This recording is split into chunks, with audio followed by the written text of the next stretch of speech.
YouTube fans, here again.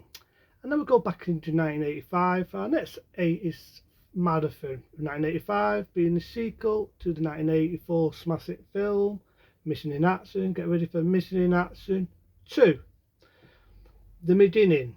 You could say this is more of a prequel than a sequel, which hasn't really been something new. If you go also in 1984, think of Indiana Jones and the Temple of Doom, which is technically is a prequel of how Indy got to be how Indy got to be. So this is also sort of like a prequel. You've got Bennett, again played by our mate Chuck Norris, and at first, just the base at 1972, you got him and his men. They've got this explosion and they've got to get out of an helicopter, or the helicopter's going to go. So I like the bit where it pauses every 2 minutes, it's got the characters' names, and then they get out of Dodge. This whole bit of footage of Vietnam and this old Ronald Reagan, when he was the president, going on about the men at Vietnam and the soldiers that have gone missing in action. It's the name, Missing in Action 2. And I'm assuming it's like this later. It always got stumbled in my brain this, as it was mentioned in the past. And you know what I mean? There's all bits where Chuck Norris in the original one was a prisoner, but you got a feeling this is a different champ. So you've got one guy in it who's the main villain. And if you've seen him before, or you think you've seen him before, he's been in loads of stuff. He was in Man with the Golden Gun with Roger Moore. And he also appeared in a few of the episodes of Magnum P.I. Normally it's different characters, but he sometimes has been in Magnum P.I. He's been in loads of things, his Chinese character. I'm assuming he's playing Vietnamese in this. So they're all prisoners. Well, the task this has been an action film. Not as much as the original one, and definitely not as action-packed as number 3. It's more of a war drama. I say more of a war drama of soldiers who are missing in action, based on the days of Vietnam, and so on. So the guy's different Chuck Norris shit. He wants him to sign these papers to say he's a deserter and he's a traitor and all this, but Bennett is one of them. He's a badass. He won't do it. Nothing will. So basically this Vietnamese guy's trying to break him. It goes on about these man chaps, which two of the stupid prisoners don't really know it. One gets spiked and another wanders across a bridge. It gets burnt to toast. So they die. He's got like a burn suit on, he has a helmet on. That reminds me of The Exterminator. And I don't mean the one with Arnold Schwarzenegger. If you go into 1980 and 84, there was a Finchianti sort of film called Exterminator. And it kind of reminds me of that. He's got this blowtorch and burns to die on fire. Good stunt though, I do give it that. The way you see him fall into the waterfall and fall to his death. I do admit it's a good stunt. So basically it's just them being tortured and being beaten. There's a good scene in it with Chuck Norris gets beaten and all, which I think was that ballsy scene really. They put a bag on his head. They meant this wild rodent. I think it's like a steel or a rat. I think it's a rat actually. Yeah, don't lie, it's a rat. And it lickety bites Chuck Norris's face, but then Chuck Norris bites it. The idea he's killed it in self-defence, and he's managed to survive. But it's not about killing Chuck. It's not about hurting Bennett or anything like that.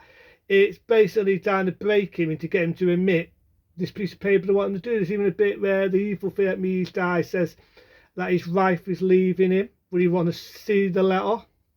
Doesn't do anything. He burns the letter, even hits Chuck Norris. He even tries to get Chuck Norris to have this fight with this guy. Now this guy's another actor. He's been in loads of stuff. He was in, remember rightly, he was in what originally was the last Friday the 13th film. That being Jason Goes to Hell. He's been in lots of stuff. So they call him a traitor because he's working with a Vietnamese captain. One of the soldiers gets away. They've got this one guy. You've got an idea he's working with. There's a whole story in it. You even got an Australian guy. This is basically the main story. And he's dying of bluffing, but they know he's bluffing. And he gets shot in the head. There's a bit in this. It kind of reminds me of the Deer Hunter. The tormented guy. I've got to say that. And there's no bullets, so just basically putting a fear on him. But the last person to do is this Aussie guy to shoot him in the head. Definitely did have bullets in that one.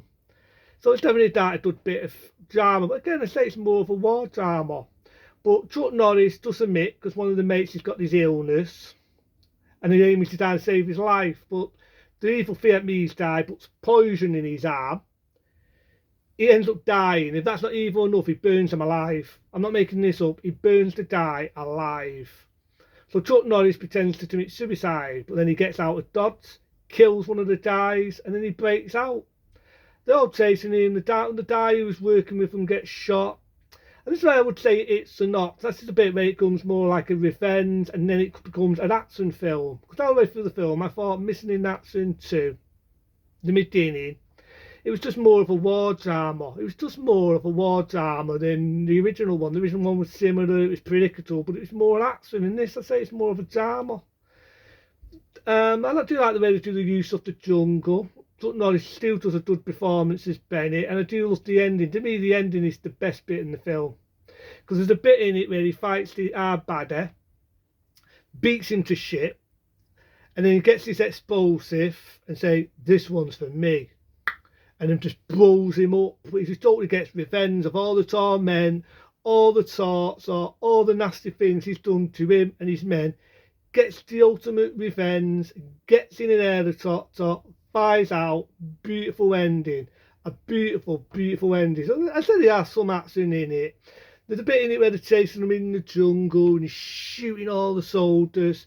And it always baffled me. If you ever remember the Fifth Man Myself film, I'll say it, the Fifth Man Myself film, which I think is a piece of shit.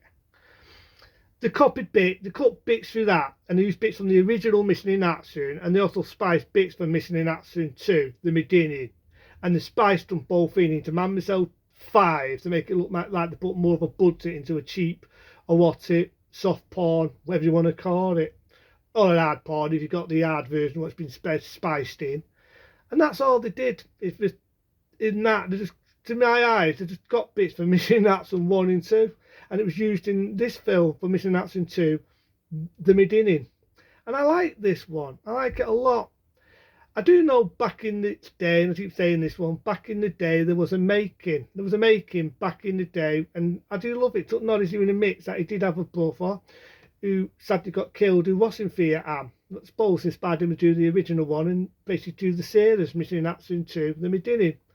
And I do love the director. The director who directed this saw something in Chuck Norris, saw something in him. He felt he was a good actor. And in my eyes, Chuck Norris is a good actor. He's been in films for this, and I mean for this. And this is, I would say, again, it's not really, I would have called it an action film. Would I go Missing in Action 2, the beginning, a action film? I'd have to say a yes and no. I'd say the first and the middle half, it's a war drama. And then when it gets nearly at the end, that's when it hits a notch and it becomes a bit of action. I love the fact the villain gets his will preserved. There's one bit where the guy, who they think is a traitor, turns the other way and he shoots this big fella. And I think, right, it's the same fella that appeared in another Chuck Norris film, that being, let me think, An Eye for an Eye. I think it was called An Eye for an Eye. Good film, by the way. And I always felt this would have been better than Chuck Norris having a fight with him. And he kills him, kind of like he did in An Eye for an Eye, which also had the same big guy in it, same actor. So that's one thing I will be nitpicky on. The rest of it, it's not a bad sequel. I'd say it's more of a war drama, but it's not a bad one. And think about it, Chuck Norris did a good season in the 80s. He did the original Missing in Action. In 85, he did a lot of action films. That being one of these ones, being Missing in Action 2, the beginning, in 1985. I thought an 8-star rating.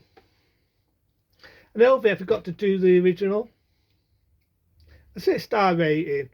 All in all, it's not a bad one. But into them, be smart, be safe, and I'll see you later.